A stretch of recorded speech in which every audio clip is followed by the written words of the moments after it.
मैं देवरिया जनपद के सलेमपुर विधानसभा से आती हूँ और वह पूर्वांचल का अंतिम छोर है। सारे एक्सप्रेसवे और सड़कें सिर्फ अपने गांव जाने के लिए बनाया जाया करती थी।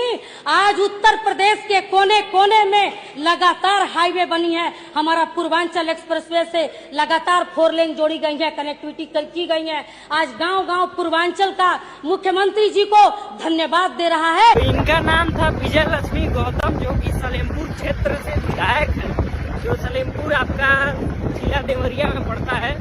तो इनका आप लोग भाषण सुने ही होंगे। अब आइए असलियत दिखाते हैं, यहाँ सलेमपुर की असलियत, जहाँ की वो विधायक है वहाँ की असलियत दिखाते हैं।